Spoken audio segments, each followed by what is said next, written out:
Hello, ladies and gentle soars. Welcome to Assessing Survival, the series where we take species from both our world and fiction and place them in different periods throughout history, as well as in other realities. In today's episode, I will be placing the Giganotosaurus Furiousa from ARK Survival Ascended in the new world of Monster Hunter.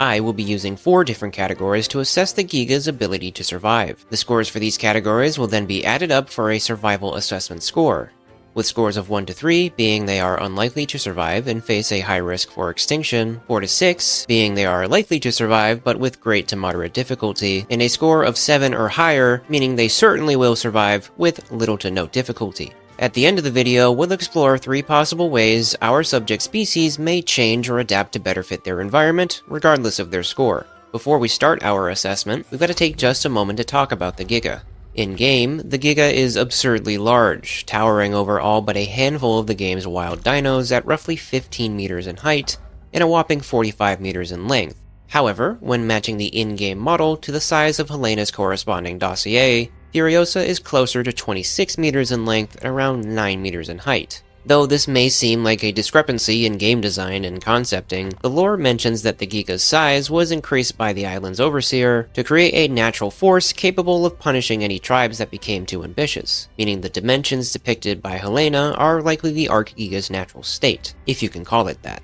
The larger in-game Giga is roughly the same length and height as Safi Shiva, and while yes, this would certainly help it stand a better chance in the world of Monster Hunter, truthfully I don't think it would make for a very interesting assessment. You can call it a cop-out if you want, but the dossier size still gives us a beast larger than Deviljho, and also allows us to assess her matchups with most of the game's monsters without her obnoxious size overpowering any unique abilities they may have.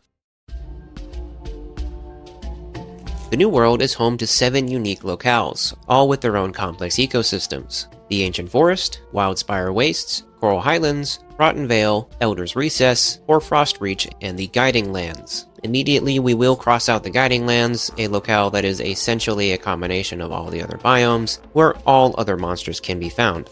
The Ancient Forest was many people's first choice when I put a poll out a few weeks ago. It's tropical and complementary to the habitat of a Cretaceous theropod. But if we look at the Giga's in-game range, you'll see why this isn't the best option.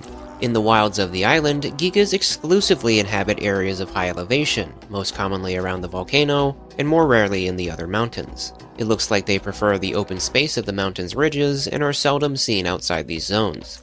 While the Ancient Forest offers good prey options in the ideal climate, it's coastal. The low-lying terrain lacks the mountain ridges that the Gigas favor. The foliage, being as dense as it is, further limits suitable areas. So we will not be placing the Gigas here. The Wildspire Waste is a similar scenario. While it is more open terrain, it's not particularly high in elevation, and even farther from the Giga's preferred environment. Though there aren't any desert areas on the island, on the Scorched Earth DLC map, the Giga is not present at all, nor can they be seen in the desert on extinction. Perhaps they can't go without water for long periods of time like other dinosaurs featured in the DLC, or they are simply not comfortable in these biomes.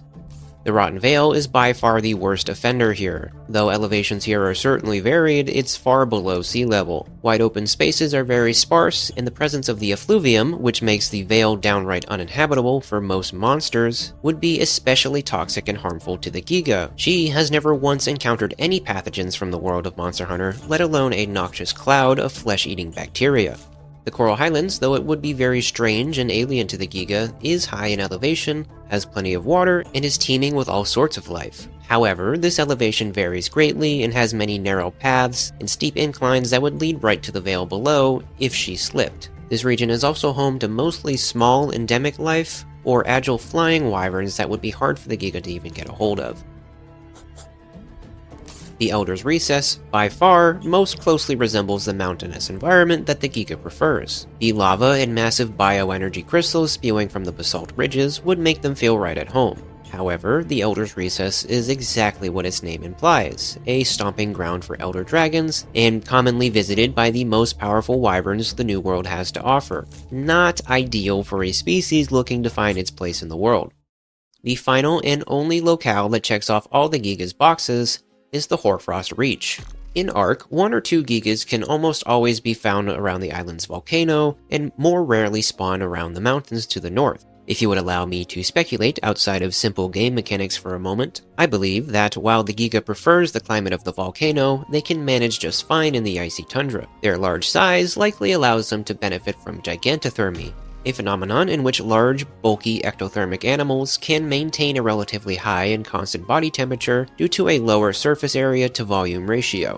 The Hoarfrost Reach offers high elevation, plenty of open space, water from the hot springs, and an abundance of prey items, while still providing the Giga a significant challenge in terms of competition and being tolerable in terms of climate. The more mammal-like species aren't too dissimilar from the mammals seen on the island, and will be more familiar to her than those of other locales. So, I will be placing our Gigas in the icy expanse of the Hoarfrost Reach for the rest of the assessment. The Giga's ecological requirements seem to be based on terrain and resources, and though she would seemingly prefer a warmer home, she's not too bothered by the cold. For the environment suitability category, the Giganotosaurus Furiosa receives a 7.5 out of 10. Since we're dealing with two different types of fictional creatures from two very different genres of games, I'm going to do my best to translate the Giga's stats and behavior in ARK to something that's serviceable in Monster Hunter. Also because I would rather try and pull my toenails off with a greasy pair of tweezers than entertain power scaling for even a moment.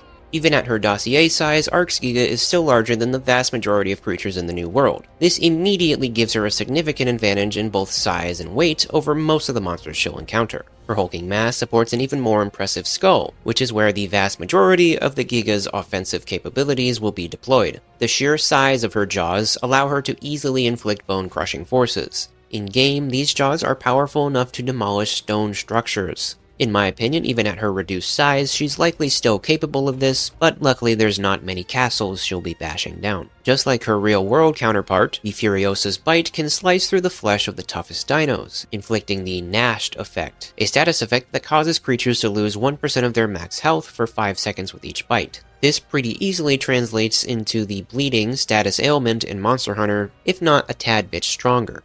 Giganotosaurus and other Carcharodontosaurids had sturdy skulls that may have been used to shove or headbutt their adversaries. The ARK Giga likely has similar cranial attributes that will come in handy for close quarters combat with other wyverns. Her arms are far more robust than most real theropods, and while they certainly wouldn't be her primary choice of attack, they could still be used in a pinch to inflict some damage. In-game, a wild Giga spawns with 80,000 HP. If we chop her in-game health pool down to match her dossier size, it's probably somewhere around 35 to 40,000 HP. This puts the Giga up there with the solo-scaled HPs for many of the master rank bosses, like Sharai Jvalda, Safi Jiva, etc., whereas the strongest of wyverns all sit closer to 20 or 25,000 HP. While this large health pool might not make sense, I believe this amount of HP is perfectly reasonable, given her weaknesses. The most obvious weakness for the Giga in this new world is her prominent lack of any elemental abilities, and even more so, elemental resistances. To make matters worse, the Giga, much like Deviljho, is absurdly aggressive, and would certainly attack some monsters she has no business attacking. She's generally slower than many dinos on the island and struggles to move in any direction other than forward. Turning requires a wide arc, and reversing is clumsy at best. Her size also leads to rapid stamina depletion, forcing her to take frequent breaks to recover. Now, these weaknesses make things seem pretty bleak. However, she does have one more ace up her sleeve that may be able to save her hide in many cases. When the Giga's HP is reduced to 45% of its max health or takes a large amount of damage in a short period of time, it will enter a rage mode, during which the Giga's eyes will glow a fiery orange, becoming faster, more aggressive, and dealing more damage. If she is in a losing battle, the boost in stats could turn the tide in her favor. It may also be her undoing, as the rage makes her purely impulsive, and could be easily exploited by a clever opponent. Something worth mentioning is the vulnerability of the Giga's young. Even with her young being roughly the size of an adult man, they will be incredibly vulnerable to small wyverns like the Wulg and the Kortos, and especially to the Boa Boa. Even with her many strengths, the weaknesses she does have will be detrimental to her ranking on the food chain.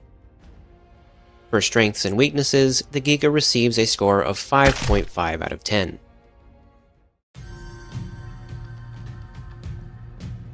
A predator is only as successful as its next meal. In the Hoarfrost Reach, our displaced Giga finds a buffet of options, but not all of them are worth the trouble.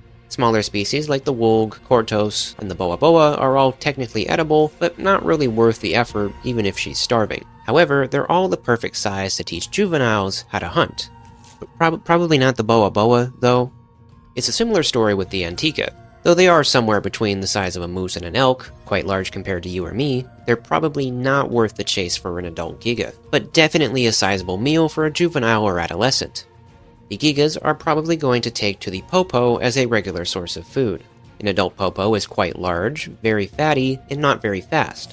They'll most certainly recognize them as similar to the many mammals in their home range, making it more than a worthy meal. Which now leaves us with the lower-ranking wyverns of the hoarfrost. Phaeototus, despite the size difference, would be a difficult fish to fry.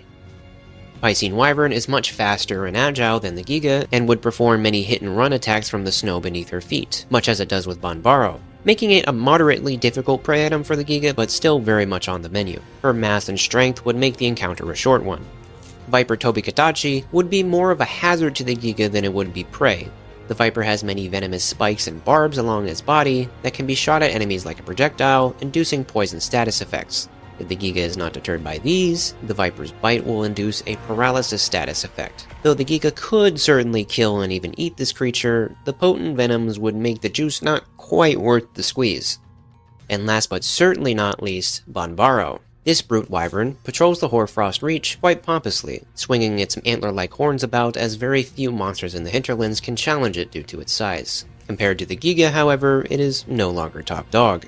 That said, this still won't be an easy fight. Banbaro are very territorial and will relentlessly defend themselves and even pursue their attackers. Their massive antlers would be more than capable of causing some serious damage upon contact with the Giga. The Giga could take Banbaro down by clamping its jaws around its neck just behind the antlers, but attempting such a move could easily result in the Giga being injured or even killed. This matchup feels reminiscent of the classic T-Rex versus Triceratops dynamic. And, just like in that scenario, the potential meal might just be worth the risk. While the Gigas would be able to sustain themselves in this ecosystem, they would be nowhere near as dominant as they are back on the island. For the prey items category, the Giganotosaurus Furiosa receives a score of 5 out of 10.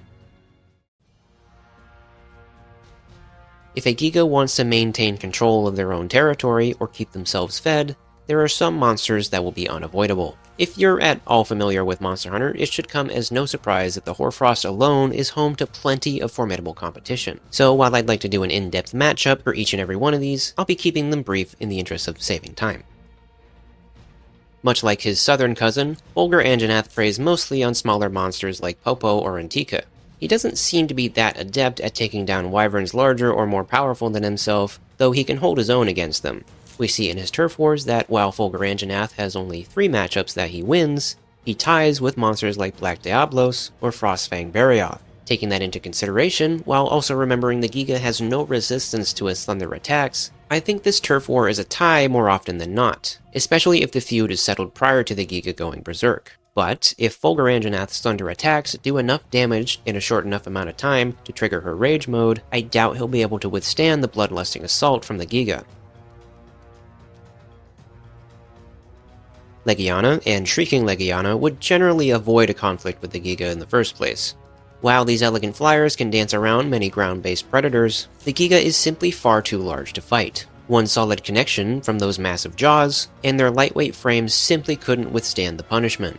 Though Shrieking Legiana will guard their roosts with their life, these roosts are high up on narrow, steep cliffs, where the Giga is unlikely to go anywhere near. In any such event, their ice attacks may be powerful enough to slow the Giga down, but it would only delay the inevitable. When hunting Popo and Banbaro, the Giga's most frequently encountered rival will most certainly be Barioth. But it seems that Barioth generally struggles in one-on-one fights against most other monsters. He's more so specialized for taking down prey smaller than himself, which may explain why he's such a pain to fight as a hunter, but even Frostfang Barioth only manages to tie with regular Legiana and Odogaron. Though there is the exception of Banbaro, which makes sense as the juveniles are their primary prey item. In a straight-up turf war, I think the Giga would pretty easily defeat either variant of Barioth. However, from an ecological standpoint, Barioth is far better suited for hunting in the Hoarfrost. His agility and elemental abilities could allow him to harass or slow the Giga down, possibly even stealing a kill from her before she can drag it away.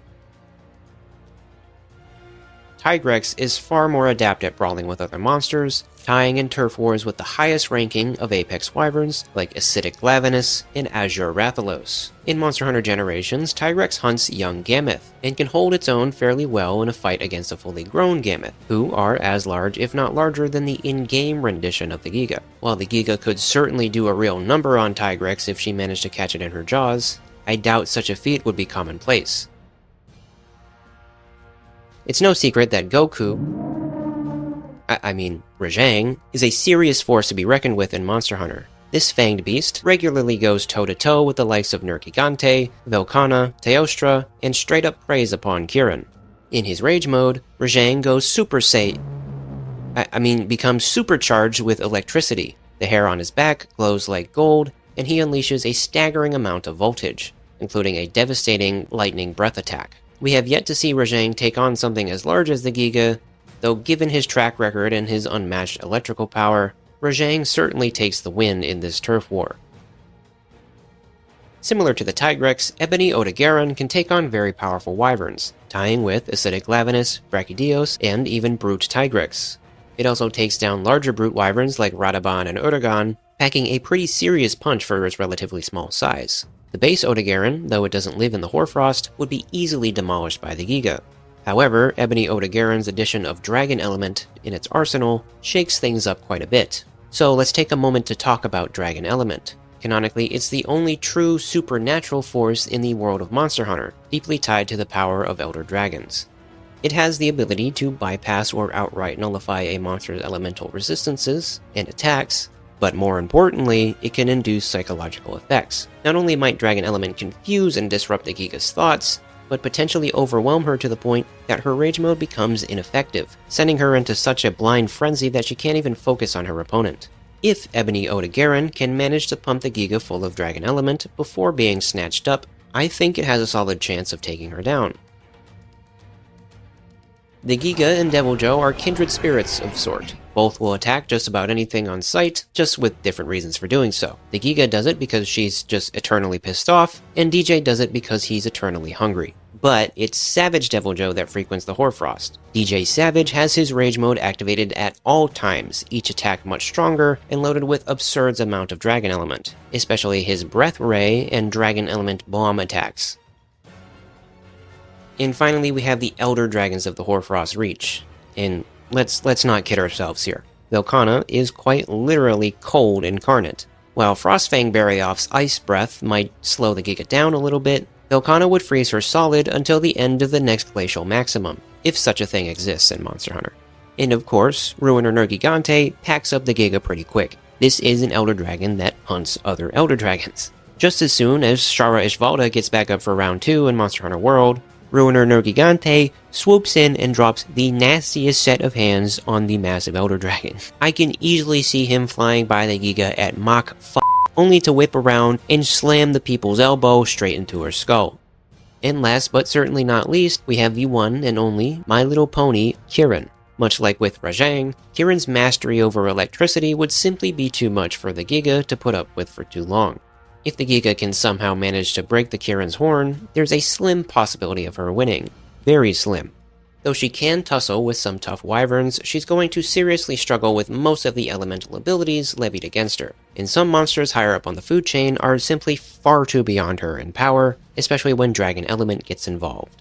For those reasons, the Giganotosaurus Furiosa receives a score of 3.5 out of 10. Which brings us to our final assessment score. When adding up the scores for all 4 categories, ARK Survival Ascendant's Giganotosaurus receives a score of 5 out of 10. In the new world of Monster Hunter, the population of ARK Gigas would manage to carve out a place for themselves in the food web, but it wouldn't come easily. The Hoarfrost Reach offers the most familiar environment, giving the Giga its best shot at survival and a steady food supply. Still, life here is nothing like the dominance it enjoyed in its home ecosystem. In every aspect of their life, the Gigas would face overwhelming challenges. If they want to thrive or just survive long term, they'll have no choice but to adapt. Which brings us to our Spec Evo section, which today I'll be presenting as a sort of alternate history of the events of Monster Hunter World.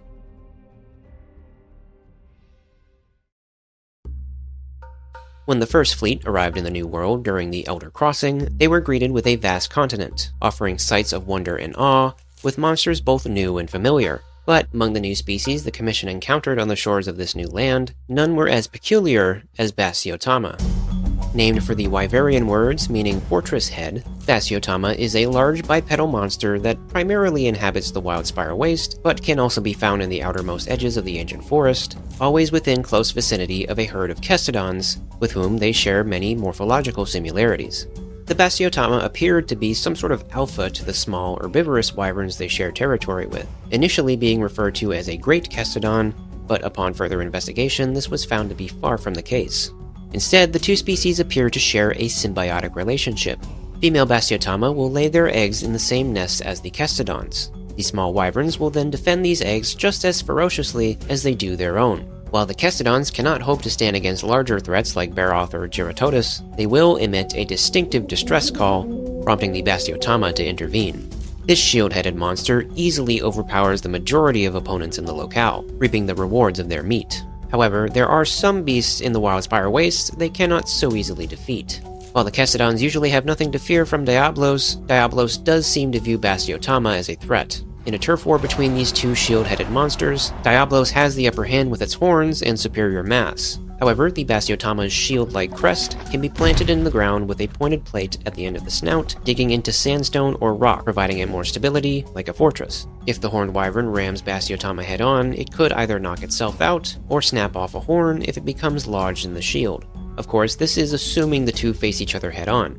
A more common conflict for the Basiotama takes place with Glavenus. Both are carnivorous and they often hunt the same prey. Studies of both these animals' armor plating reveals that they are often near identical in tensile strength, suggesting that battles with Glavenus may have directly affected the Basiotama's evolution. Glavenus' sword-like tail clashes with the Basiotama's shield head, while the Basiotama parries these strikes with its own clubbed tail, throwing sparks with every impact. Turf wars between these two monsters often end in a brutal stalemate, with both retreating only after sustaining serious injuries.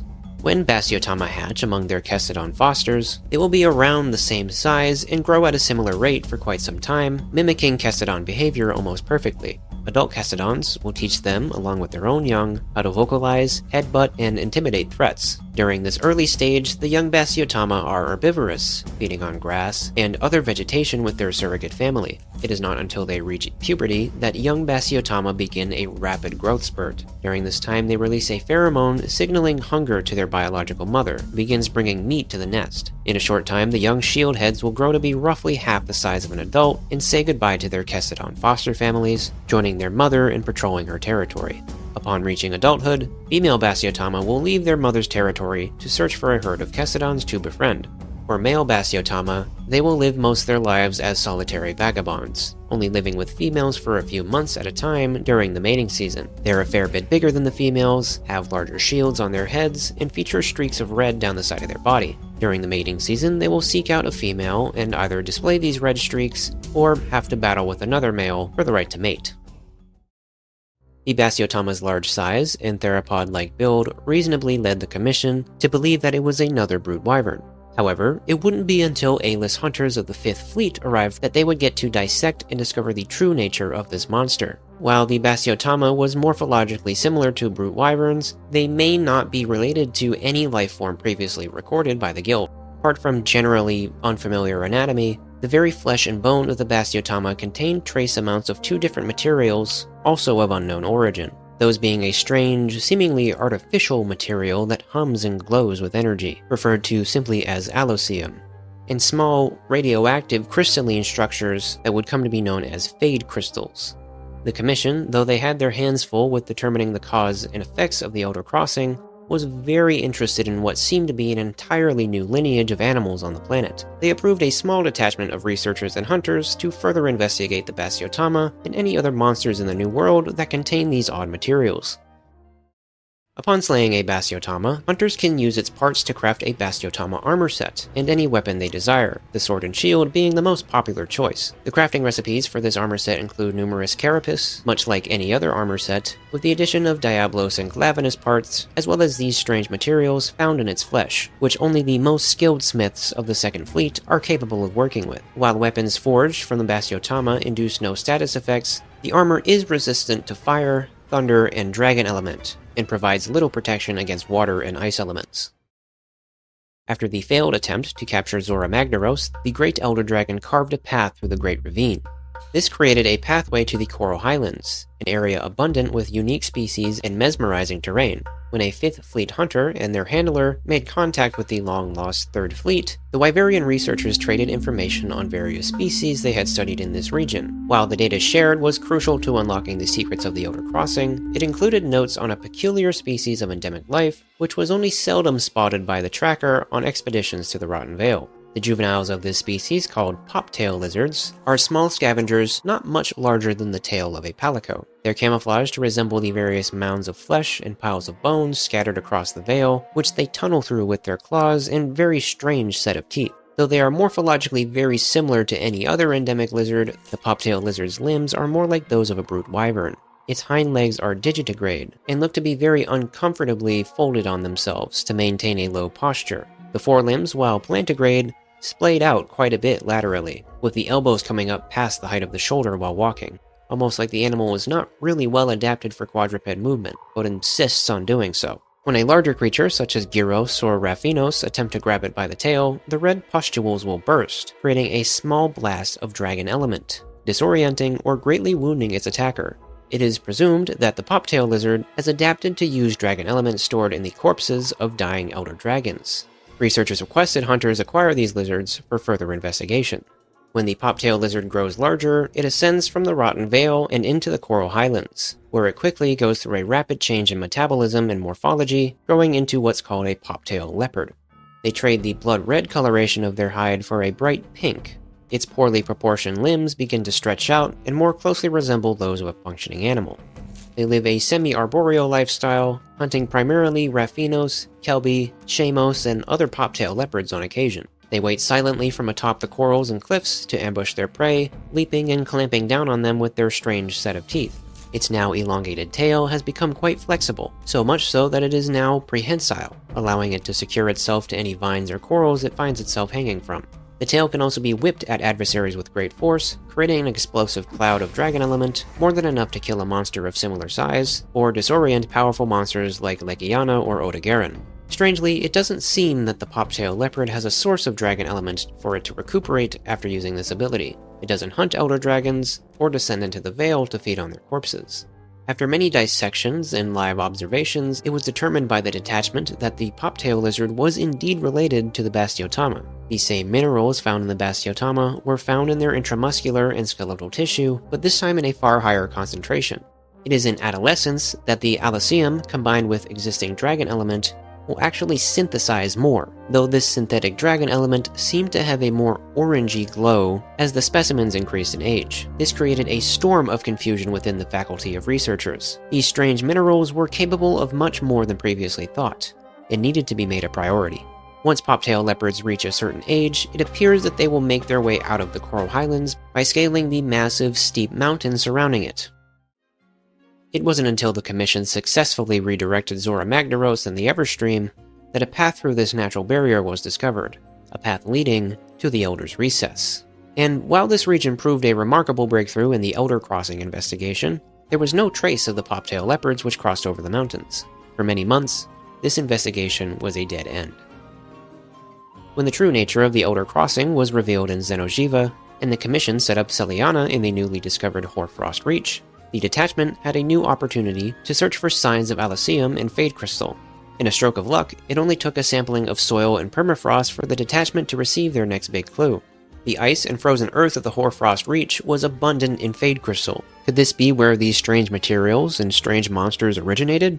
Their excitement was cut short when two monsters stormed through Celiana, ripping through their vision with a glowing blue blur. One of these monsters was a Kirin, covered in wounds. The other monster was a new species, one which would come to be known as the Gromo Rival, meaning Thunder's rival in Wyverian.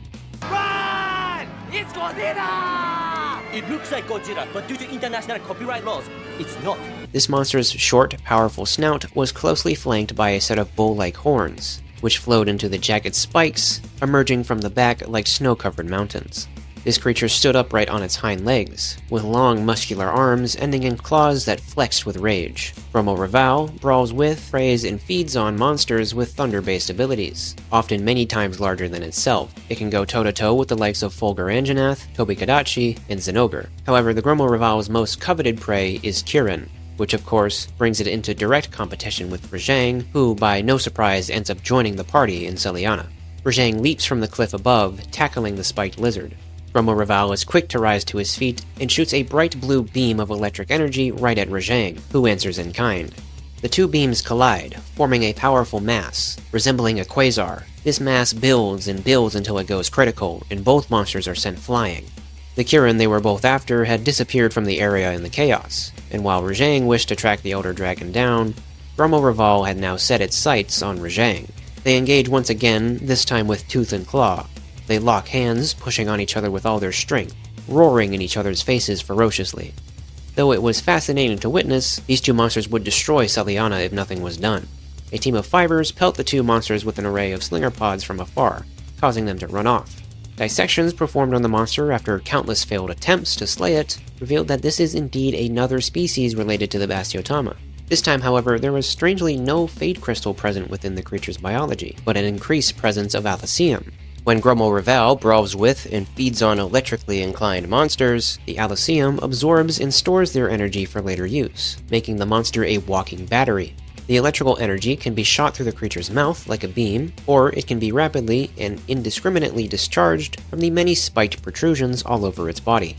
Thunder's rival can travel to any region where, well, there's thunder to be rivaled. If a locale has a thunder-based monster present, there is some likelihood that Gromo Reval will be present or arrive as an invader. But the Hoarfrost Reach is where this creature spawns, and returns to reproduce. The monster will nest high up in the mountains of the Hinterlands, in caves or overhangs hidden from other animals. It will take care of its young for up to 2 or 3 years by retrieving prey like Popo and Antika from the Reach below. At some point, these young Gromo Reval will descend from the mountains and into the Reach, where they will have to fend for themselves. These young are roughly half the size of their mother and will live together and practice their martial prowess on one another, and work together to take down larger monsters, such as Fulgur Anjanath. Upon slaying a Gromo Reval, the hunter can use its parts to craft a Gromo Reval armor set, and any weapon they desire, though the gun lance seems to be the most popular choice. The crafting recipe for this armor set includes many of the same parts as other armor sets, with the addition of the Gromo Reval gem, a highly sought-after trading item. But this time no Fade Crystal is required to craft the armor set. Weapons forged from the Gromo Reval deal thunder damage and inflict thunder blight. Gromo Reval armor is resistant to thunder, ice, and water, but provides little protection against fire and dragon element attacks. After the Rajang and Gromo Reval were deterred from Celiana, the destruction left in their wake revealed a secret. A large mass of rock and soil slid from a portion of the frozen cliffs surrounding the settlement, revealing a large wall of ice that contained the fossilized skeleton of a massive predator. When the Commission excavated this skeleton, it was determined that this was, indeed, the ancestor of the Bastiotama, Gromo Reval, and Poptail lizards. The skeleton appeared to contain a large amount of Fade Crystal towards the front of the body, and the very little amount of Alethseum present seemed to have depleted in some way, but began to glow purple when it made contact with the air. After the origin of this strange lineage of monsters was determined, it was all too quiet in the New World for many years. The Sapphire Star had slain Shara Ishvalda, Safi Jiva, and even left the New World to slay the Black Dragon Fatalis. But this continent still offers great challenges for aspiring hunters. It was during a hunt for Kushala Deora in the Elder's Recess that the guild would discover what came of the poptail leopards that crossed over the mountain ridge. A gaunt, hulking monster lumbered its way up from the depths of the recess, and roared so incredibly loud it physically shook both the hunters and Kushala Deora. This abomination would come to be known as the Mutodroke, meaning changing monster in Wyverian. The Mutodroke was the adult form of the poptails that were found in the Rotten Vale and Coral Highlands. The internal synthesizing of dragon element, seen in the poptail leopard, had now been perfected and transformed into something entirely new, dread element. When other monsters come into contact with this energy, they will be overtaken by an unimaginable sense of fear. Their nervous systems will be unable to activate a fight-or-flight response, shaking as the Mutodroke begins its merciless assault. The innumerous pustules lining its tail are filled with dread element, and will burst out in all directions when slammed into any surface, monster, or hunter. Dread element has a similar effect, making their attacks slower and reducing their damage by 20%. It also inflicts confusion, which will cause hunters to forget where the items in their bags are, scrambling the order in which items appear in the player's hotbar. Many A-list teams of hunters were dispatched to take care of this creature, but most all failed or came back mentally broken, shivering with fear for days on end. Except for a team of hunters equipped with armor made from the Bastiotama and Gromo Rival, which both appeared to heavily mitigate the dread element's effects. These hunters were ordered to depart once more. Without fear, they commence an assault on the Mutadroke. The battle lasts for hours, and even with deep wounds and heavy damage, the Mutadroke continues to fight with unwavering persistence. 3 of the 4 hunters had been slain, the last being a young maverick wielding a Brachydio switch axe.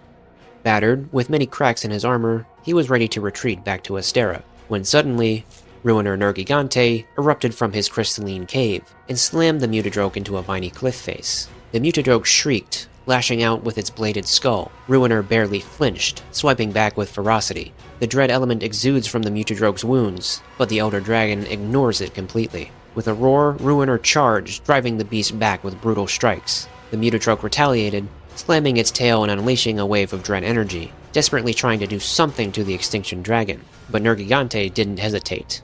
He grabbed its neck and smashed it into the ground, cracking open its axe-shaped crest. One final crushing blow from Ruiner's spiked fist silenced the Mutadroke forever. As the hunter watched, stunned, Ruiner Nergigante makes brief eye contact with him, only to snort and take off. The nightmare was over. For now.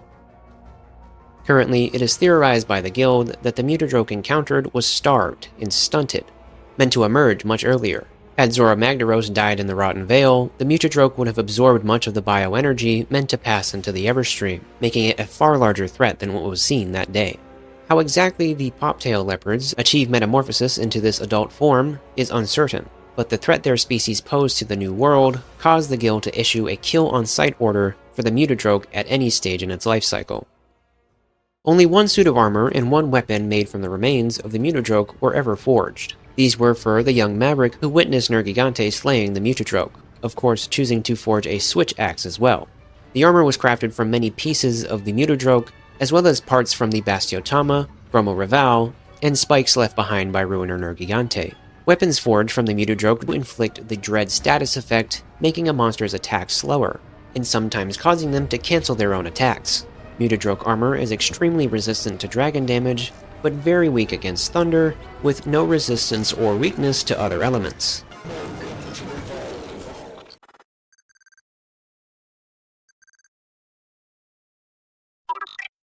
Shit.